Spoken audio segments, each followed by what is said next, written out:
باللہ من الشیطان الرجیم بسم اللہ الرحمن الرحیم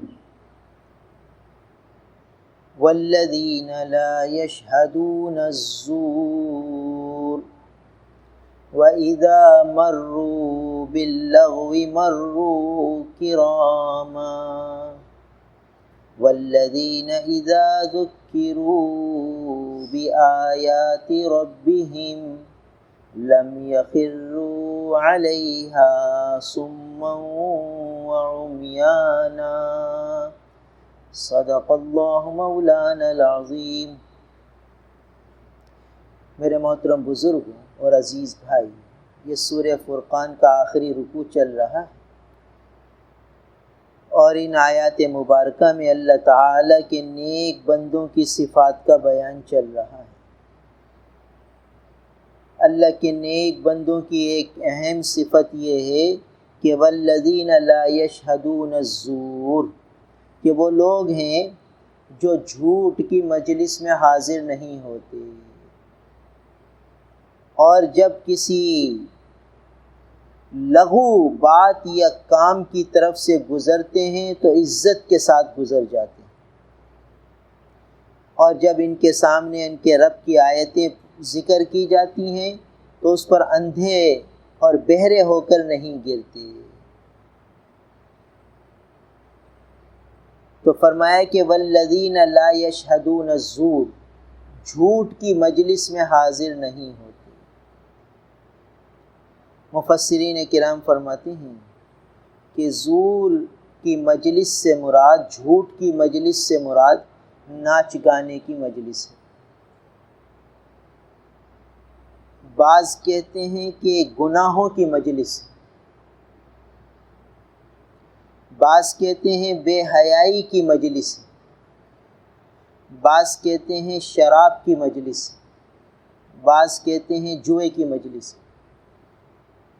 اور تطبیق اس طرح دی جاتی ہے کہ چونکہ یہ سب گناہ کے کام ہیں تو اللہ کے نیک بندے کسی بھی گناہ کے کام میں شریک نہیں ہوتے، بلکہ اس مجلس میں حاضر ہی نہیں ہوتے جہاں گناہ کا ارتکاب ہو رہا۔ اب ہم اپنے معاشرے میں دیکھ لیں کہ گناہوں کی کتنی مجالس ہیں۔ شادی بیاہ کی مجلس جس میں ناچ گانے بھی ہوتے ہیں، بے حیائی بھی ہوتی ہے، بے پردگی بھی ہوتی ہے، مرد اور عورتوں کا اختلاط بھی ہوتا ہے، اور نہ معلوم کتنے ارتکاب کبائر کا مجموعہ ہوتا ہے۔ اب اس میں بچے بھی شریک ہیں، بوڑھے بھی شریک ہیں، عورتیں بھی شریک ہیں، مرد بھی شریک ہیں، جوان بھی شریک ہیں، نمازی بھی شریک ہیں، بے نمازی بھی شریک ہیں، دینداری کا لبادہ اوڑھے ہوئے لوگ بھی شریک ہیں، اور جو فسق و فجور کا لبادہ اوڑھے ہوئے ہیں وہ بھی شریک ہیں۔ اللہ کے نیک بندوں کی خوبی یہ بیان کی جا رہی ہے کہ وہ جھوٹ کی مجلس میں شریک نہیں ہوتے، گناہ کی مجلس کوئی بھی۔ اب لوگ کہتے ہیں بھئی کیا کریں، رشتے ناطے نبھانے ہیں، رشتے ناطوں کو نبھانا بھی ضروری ہے، یہ بھی اللہ کا حکم ہے کہ صلہ رحمی کرو، رشتے ناطے نہ توڑو، تو بھئی اس کو بھی دیکھنا پڑتا ہے، اس لیے ہم کوئی خوشی سے نہیں جاتے، مجبوری میں جاتے۔ تو بھائی کوئی کہے کہ بھئی یہ جو روٹی پک رہی ہے توے کے اوپر، اس پر اپنا ہاتھ رکھ دو تھوڑی دیر کے لیے، روٹی پکانے کے دوران تھوڑی دیر کے لیے توے پر ہاتھ بھی رکھ دو، مجبوری ہے، روٹی پکانی ہے۔ نہیں، بڑی احتیاط سے روٹی پکائی جاتی، حتیٰ کہ ہاتھ کے بجائے چمٹا لیا جاتا ہے جس سے روٹی الٹی پلٹی پلٹ کی جاتی ہے۔ بھائی کیوں؟ ہاتھ لگا دو، مجبوری ہے، روٹی پکانی ہے، تو اس مجبوری کی وجہ سے ہاتھ لگا دو، اگر جل جائے تو کیا کریں، مجبوری ہے، ٹیوب لگا لینا اور انفیکشن بڑھ جائے انجیکشن لگوا لینا، دوائیاں لے لینا، اینٹی بائیوٹک مل جائے گی، کیا حرج ہے؟ نہیں بھائی، اس سے بچنے کے لیے، اس تپش سے بچنے کے لیے، اس آگ سے بچنے کے لیے چمٹے کا استعمال کیا جاتا ہے۔ اس سے روٹی الٹی پلٹی کی جاتی ہے تاکہ ہاتھ نہ جلے۔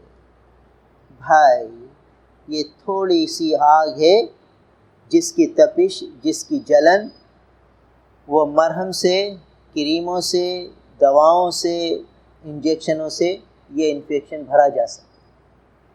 مگر جو آخرت کی آگ ہے بھائی، وہ پھر ایسی تپش ہے کہ پھر اس کا کوئی علاج نہیں، اس جلن کا پھر کوئی علاج نہیں۔ تو اس سے بچنے کی بھی بھائی آج تدبیر سوچنی ہے کہ صلہ رحمی بھی کرنی ہے اور گناہ کی مجلس میں شریک ہونے سے بچنا بھی۔ تو اب گناہ کی مجلس سے شریک ہونے سے بچنے کا آسان طریقہ کہ جہاں رشتہ دار کے یہاں شادی ہے 2 دن پہلے اسے جا کے مبارکباد دیا، بھائی اللہ آپ حضرات کو خوشیاں دکھائے، ہم آپ کی خوشیوں میں شریک ہیں اور دعا گو ہیں، اللہ تعالیٰ اس رشتے کو سلامت رکھے، دعائیں دیں، ملاقات کریں، مبارکباد دیں اور واپس آ جائیں۔ یہ ہے وہ احتیاط۔ اب بھائی وہاں آپ حال میں ضرور آنا، بھائی حال میں ہم اس لیے نہیں آ سکتے کہ وہ تو گناہ کی مجلس ہے، وہاں تو بہت زیادہ گناہ ہوں گے، اللہ تعالیٰ کی نافرمانیاں ہوں گی، بھائی اس سے ہم بچتے ہیں، لہٰذا ہم اس میں شریک نہیں ہوں گے، آپ ہماری معذرت پیشگی قبول کرو۔ یہ طریقہ تھا صلہ رحمی بھی نبھانے کا اور شریعت کے حکم کو پورا کرنے کا۔ مگر چونکہ نفس کے اور دل میں چور ہے، اصل ہمارا دشمن نفس ہے، وہ ہمیں پٹی پڑھاتا ہے کہ یہ چٹخارے پھر کہاں ملیں گے، یہ مزے، یہ کھانے پینے یہ ہمیں کہاں ملیں گے، چلو شریک ہو جاؤ، اور پھر شریک ہو جاتے ہیں اور اپنی شرکت پر تعویلات کا پردہ ڈالتے ہیں اور یہ سمے اپنے دل کو تسلی دیتے ہیں کہ بھئی یہ صلہ رحمی ہے اور ہم مجبور ہیں، ہم دل سے نہیں جا رہے، سارا اپنے آپ کو دھوکہ دینا ہے۔ کل جب آخرت میں پکڑ ہوگی تو بھائی یہ تعویلیں اس دن کچھ کام نہیں، اس لیے بہت احتیاط کرنی ہے۔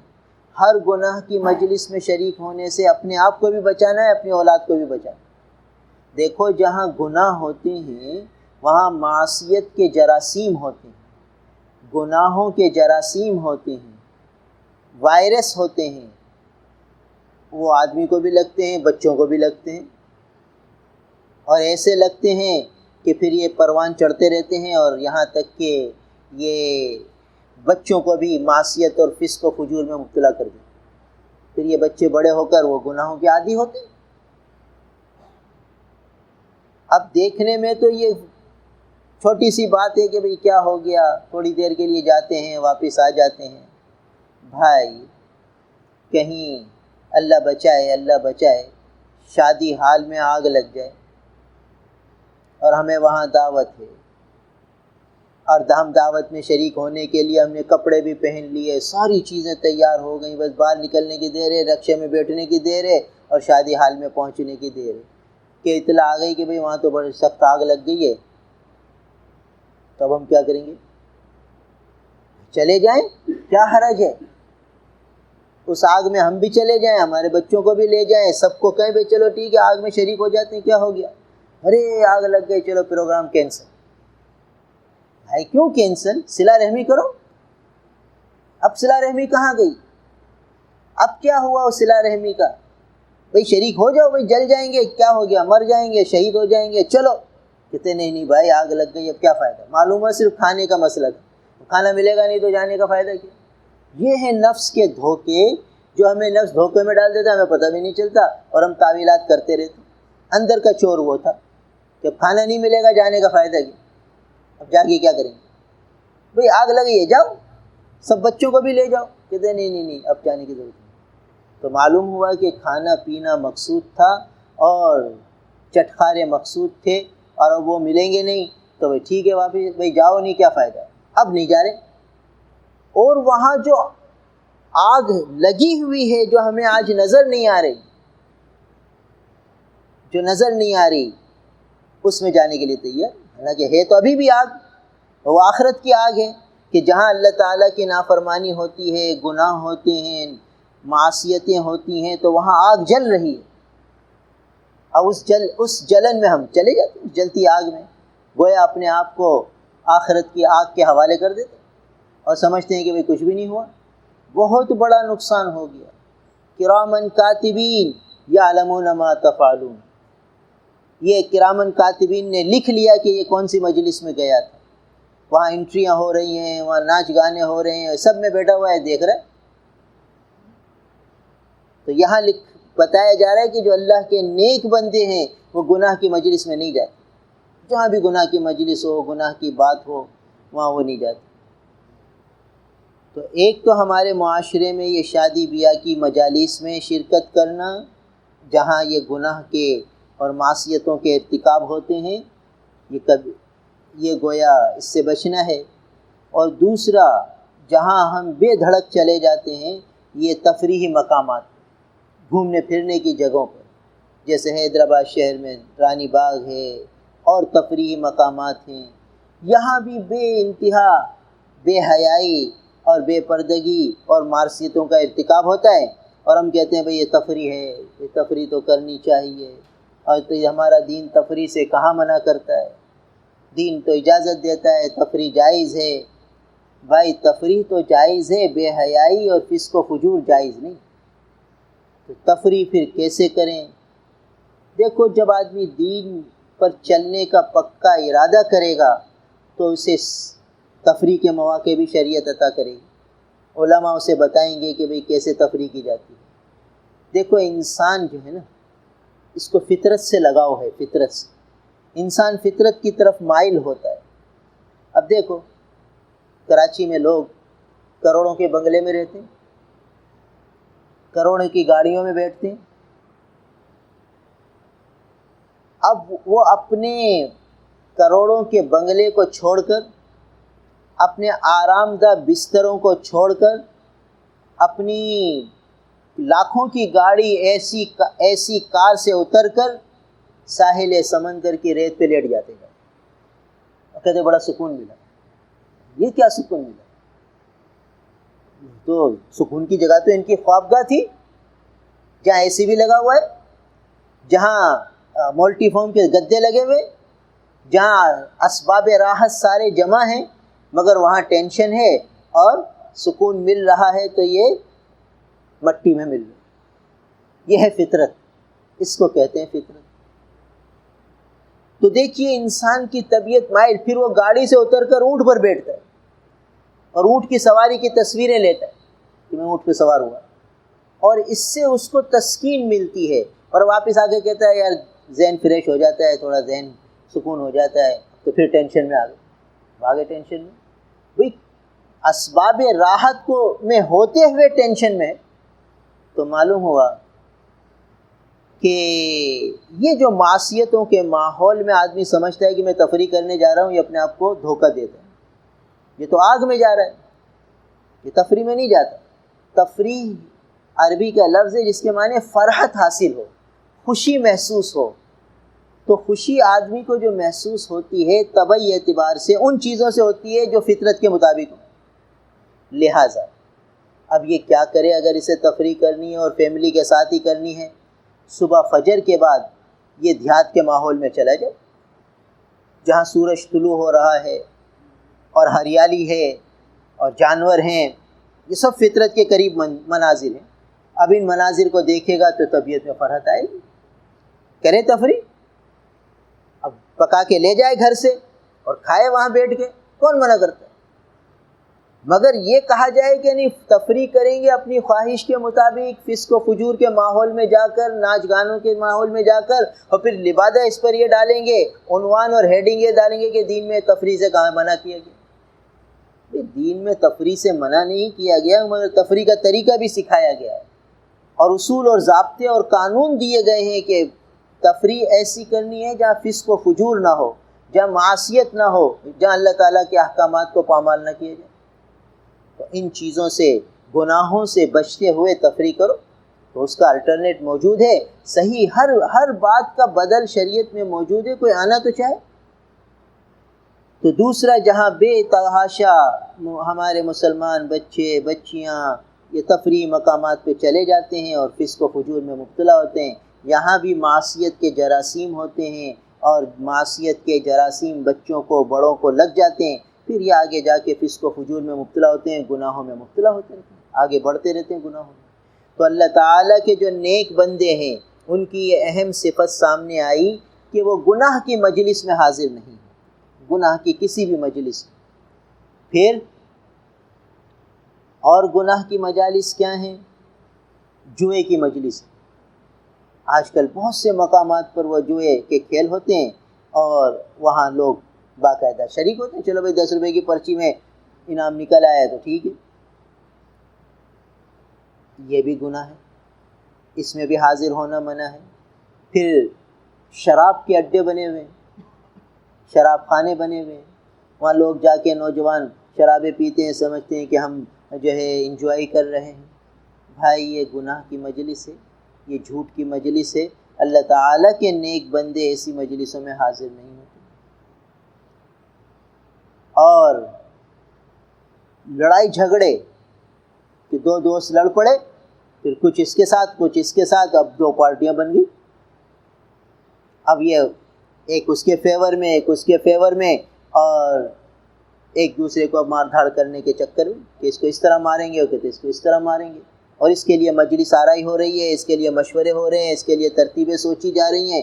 یہ سب ارتکاب معصیت ہے، یہ گناہ کی مجلس ہے کہ جہاں مسلمان کو نقصان پہنچانے کی اسکیمیں سوچی جائیں کہ اس مسلمان کو کیسے نقصان پہنچائے گا، یہ بھی جھوٹ کی مجلس ہوگی۔ پھر آج کل بروکر بیٹھتے ہیں اور جھوٹ کے پلان بناتے ہیں، اور پھر وہی یہ پلاٹ اس کو دینا ہے اور یہ پلاٹ اس کو دینا ہے، اور اس میں جھوٹ کے انبار اور جھوٹ پر جھوٹ، جھوٹ پر جھوٹ۔ سب وہ مجلسیں ہیں جس میں شریک ہونے سے شریعت نے منع کی، اور مسلمان اس میں لگے ہوئے ہیں، نمازی بھی اس میں لگے ہوئے ہیں کہ بھئی یہ تو کاروبار ہے۔ بھائی کاروبار تو سچ کے ساتھ ہوتا ہے، سچا تاجر انبیاء کے ساتھ ہوگا، اور یہاں تو جھوٹ پر جھوٹ، حتیٰ کہ کئی دفعہ بکے ہوئے پلاٹ وہ بیچ دیے جاتے ہیں۔ کہاں یہ اس کے پلان کہاں بنتے ہیں؟ اس کی باقاعدہ مجلسیں لگتی ہیں، ہوٹلوں پر بیٹھے ہوئے ہوتے ہیں اور وہ پلان بناتے ہیں کہ بھئی یہ اس کو بھیڑنا ہے، یہ اس کو دینا ہے، یہ اس کو دینا ہے، اس انداز کی ان کی باتیں ہوتی ہیں، اور پھر لوگوں کو گھیر کے ان کو دھوکہ دیا جاتا ہے، ان کو ایسی چیز دے دی جاتی ہے جو حقیقت میں مالک ہوتا نہیں وہ۔ تو ان مجالس میں شرکت کرنا، اس میں بیٹھنا، اس میں پلان بنانا، اس میں نفع حاصل کرنے کی کوشش کرنا، یہ سب گناہ کی مجلس ہیں۔ تو کسی بھی طرح کی گناہ کی مجلس میں حاضر ہونا، کہتے ہیں یہ اللہ کے نیک بندے اس سے بچتے ہیں۔ گناہ تو کرتے ہی نہیں ہیں، جو گناہ کی مجلسیں ہیں اس میں بھی حاضر نہیں، اس سے بھی اپنے آپ کو بچاتے ہیں۔ ایک صحابی جا رہے تھے، حضرت عبداللہ ابن عمر رضی اللہ تعالی عنہما، تو دیکھا کہ ڈھول بجا رہے ہیں کوئی لوگ، کوئی شادی کی مجلس تھی، وہاں ڈھول بجا رہے تھے، فوراً کانوں میں انگلیاں ڈال لی، غلام بھی ساتھ تھے، وہ جلدی جلدی وہاں سے نکل گئے، اور کانوں میں انگلیاں ڈالے ہوئے اپنے غلام سے پوچھا کہ اب آواز آ رہی ہے ناچ گانے کی، ڈھول کی؟ تو غلام نے کہا نہیں اب نہیں آ رہی، اب جا کے انگلیاں نکالی۔ یہ تھے نبی کریم صلی اللہ علیہ وسلم کے صحبت یافتہ، جنہوں نے حضور صلی اللہ علیہ وسلم کی مجالس مبارکہ سے فیض حاصل فرمایا اور اپنے سراپا میں شریعت کو سمو لیا، نبی کی تعلیمات کو اپنے سراپا میں لے آئے۔ تو اب کیا ہوا کہ تھوڑی سی آواز آئی تو کانوں میں انگلیاں ڈال لی، یعنی یہ کیسے سنیں؟ اور پھر غلام سے پوچھا کہ اب آواز آ رہی ہے کہ نہیں آ رہی؟ اس نے کہا نہیں آ رہی، تو اب انگلیاں کانوں سے نکالی، ورنہ جب تک کانوں میں انگلیاں رکھی گی۔ یہ بتا گئے کہ دیکھو اتنی سی آواز بھی معصیت کی برداشت نہیں تھی، فوراً کانوں میں انگلیاں ڈالی۔ اور آج تو ہمارے موبائلوں میں ٹونز ہی گانوں کی ہے اور ساز کی ہے، یعنی نمازیوں کے موبائل میں بھی یہ چیز ہے، حالانکہ اس میں تو آپشن ہے کہ بھئی کوئی دوسری ایسی ٹونز لگا لی جائے جو بس آواز کا کام دے، اطلاع کا کام دے کہ بھئی فون آ رہا ہے اٹینڈ کر لو۔ اس کے باوجود مسلمان کو احساس بھی نہیں کہ بھئی میں کون سی ٹونز لگا رہا ہوں، اور یہ ٹون گھر میں بھی بجے گی تو شیاطین آئیں گے، بچوں پر بھی شیاطین کے اثرات ہوں گے، اور اللہ کے گھر میں آئے گا یہ نمازی، اتفاق سے فون بند نہیں کیا تو پھر یہی ٹون بجے گی۔ تو یہ سب چیزیں گناہ ہیں، تو اللہ کے نیک بندے گناہ تو کرتے ہی نہیں ہیں، گناہ کی مجلس میں بھی حاضر نہیں ہوتے۔ جن مجالس میں گناہوں کا ارتکاب کیا جاتا ہے ان مجالس سے بھی احتیاط کرتے ہیں۔ تو یہ ایک اہم ترین صفت ہے اللہ کے نیک بندوں کی کہ وہ گناہ کی مجلس میں حاضر نہیں ہوتے۔ اور بعض حضرات نے اس کا مفہوم یہ لیا ہے کہ والذین لا یشہدون الزور، کہ اللہ کے نیک بندے جھوٹی گواہی نہیں دیتے، جھوٹی گواہی سے پرہیز کرتے، اس لیے کہ جھوٹی گواہی بھی کبیرہ گناہ ہے اور بہت بڑا گناہ ہے۔ تو اللہ تعالیٰ کے جو نیک بندے ہوتے ہیں وہ جھوٹی گواہی سے بھی احتیاط کرتے ہیں۔ آگے ایک نیا مضمون ہے، اس پر بھی انشاءاللہ بات ہوگی۔ اللہ تعالیٰ ہم سب کو عمل کرے۔ الحمدللہ رب العالمین والعاقبۃ للمتقین والصلاة والسلام علی رسولہ محمد وآلہ واصحابہ اجمعین۔ لا الہ الا اللہ، نستغفر اللہ ونتوب الیہ، نسألک الجنة جنة الفردوس ونعوذ بک من النار۔ اللہم آت محمدا الوسیلہ والفضیلہ وابعثہ مقاما محمودا الذی وعدتہ، وصلی اللہ تعالی علی خیر خلقہ محمد وآلہ واصحابہ اجمعین، آمین برحمتہ۔